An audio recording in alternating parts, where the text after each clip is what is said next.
సింపుల్గా అయితే వెజ్ పులావ్ చేశాను నా స్టైల్లో, చూసేయండి. నేనైతే ముందుగా అయితే 2 గ్లాసెస్ బాస్మతి రైస్ అయితే కడిగి నానబెట్టుకున్నానండి. ఈ లోపు అయితే 2 గ్లాసెస్ బియ్యానికి 4 గ్లాసుల వాటర్ తీసుకున్నాను. నేనైతే వెజ్ పులావ్ కోసం వచ్చేసి క్యారెట్, ఆనియన్, మిర్చి అయితే కట్ చేసి పెట్టుకున్నాను. అలాగే ఓల్ బిర్యానీ స్పైసెస్ పక్క పెట్టుకున్నాను. అలాగే పుదీనా, దీనికోసం అయితే పుదీనా కూడా తుంచి పక్క పెట్టుకున్నాను. ఇప్పుడు ఆయిల్ వేసుకున్నాను. ఆయిల్ కొంచెం హీట్ ఎక్కిన తర్వాత ఫస్ట్ అయితే బిర్యానీ స్పైసెస్ వేసుకుని కొంచెం హీట్ ఎక్కాలి. అది కొంచెం ఫ్రై అయిన తర్వాత నేనైతే ఇందులో కాజు వేసుకున్నానండి. కాజు వేసుకుని కొంచెం లైట్ బ్రౌనిష్ కలర్ వచ్చిన తర్వాత మనం కట్ చేసి పెట్టుకున్నటువంటి క్యారెట్, అలా ఇంకా కొన్ని బీన్స్, అలాగే పచ్చి బఠానీ అవి కూడా వేసుకోవచ్చు. నా దగ్గర అయితే ఇవి లేవు, సో నేనైతే ఇంకా వీటితోనే సింపుల్గా చేసేస్తున్నాను. చాలా టేస్ట్గా ఉందండి. అలాగే ఆనియన్, మిర్చి కూడా వేసుకున్నాను. ఆ తర్వాత క్యారెట్ వేసుకొని కొంచెం ఫ్రై చేస్తున్నాను. ఇది కూడా మంచిగా కొంచెం ఫ్రై అవ్వాలండి.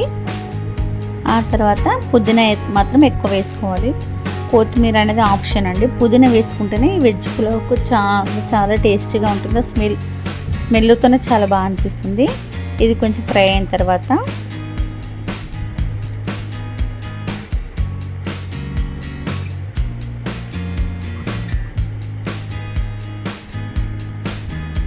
నేనైతే ఇక్కడ 2 స్పూన్స్ వచ్చేసి అల్లం వెల్లుల్లి పేస్ట్ వేసుకుంటున్నాను.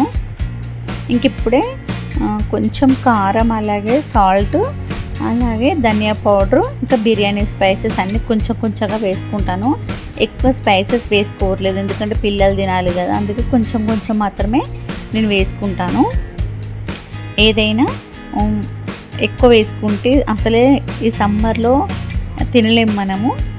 సో కొంచెం కొంచెం వేసుకుంటున్నాను. చూసారు కదా, 1/2 స్పూన్ మాత్రమే వేసుకున్నాను కారము. అలాగే సాల్ట్ కూడా అలాగే వేసుకున్నాను. బిర్యానీ మసాలా కూడా కొంచెమే వేసుకున్నాను, ఎందుకంటే రా స్పైసెస్ ఆల్రెడీ వేసుకున్నాం కదా. సో ఇప్పుడు వచ్చేసి కొంచెం పెరుగు వేసుకున్నాను, ఎందుకంటే ఈ ఎక్కువ స్పైసెస్ అంతా పిల్లలు తినరు కదా. పెరుగు వేస్తే కొంత కారం అనేది తీసేస్తుంది, అలాగే టేస్ట్ కూడా చాలా బాగుంటుంది. సో ఈ పెరుగు మొత్తం అందులో మెల్ట్ అయ్యే వరకు అలా కలుపుకోవాలి. ఆ పెరుగు స్మెల్ కూడా మొత్తం పోయిన తర్వాత మనమైతే, నేను ముందుగా చెప్పాను కదా, నేను బియ్యం 2 గ్లాసెస్ కడిగి పెట్టుకున్నాను, నానబెట్టుకున్నానని 4 గ్లాసెస్ వాటర్ వేసుకుంటాను. నేనైతే ముందే కొలిచి పక్క పెట్టుకున్నాను. ఇంకా వాటర్ వేసుకుంటున్నాను.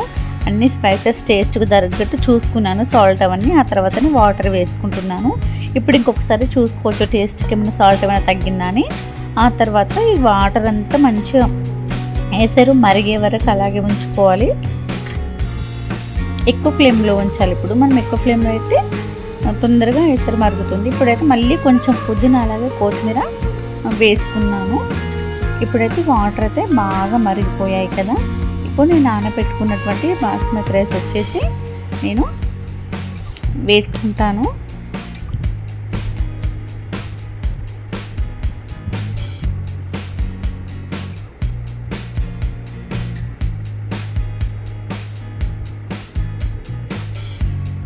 మనం రైస్ వేసుకున్నాక ఎక్కువసార్లు అయితే అలా కలపకూడదండి, అన్నం విరిగిపోతుంది అంటారు. సో ఒక్కసారిలో మొత్తం వేసుకున్న తర్వాత మనం కలిపిన తర్వాత మూత పెట్టేసి ఒక 10 మినిట్స్ హై ఫ్లేమ్లో ఉంచేసి ఆ తర్వాత మీడియం ఫ్లేమ్లో పెట్టాలి. అది అడుగంటకుండా ఉంటుంది. ఇంకా ఇప్పుడైతే నేను ఒక 10 మినిట్స్ హై ఫ్లేమ్లో పెడతాను. ఆ తర్వాత మీడియం ఫ్లేమ్లో పెట్టుకుంటాను. అన్నం మాత్రం మంచిగా అవుతుందండి. రైస్ మాత్రం నేను డీమార్ట్లో తీసుకున్నాను. ఫైనల్గా అయితే అన్నం మంచిగా ఉడికిపోయిందండి. నేను కొంచెం మెత్తగా వండుకున్నాను, ఎందుకంటే మరీ మెత్తగా కాదు, కొంచెం మెత్తగా. పిల్లలు కూడా చాలా ఇష్టంగా తింటారు. బాగా పుల్లలుగా ఉంటే వాళ్ళు ఎక్కువ తినడానికి ఇష్టపడరు. ఇప్పుడైతే పర్ఫెక్ట్గా అయింది. ఇదే నా వీడియో అండి. నా వెజ్ పులావ్ వీడియో మీకు నచ్చినట్లయితే ప్లీజ్ ఉంటే లైక్ చేయండి, షేర్ చేయండి, ప్లీజ్ కామెంట్ చేయండి. ముందు మంచి వీడియోస్ అప్లోడ్ చేస్తాను. బాయ్ ఫ్రెండ్స్, ఉంటా మరి.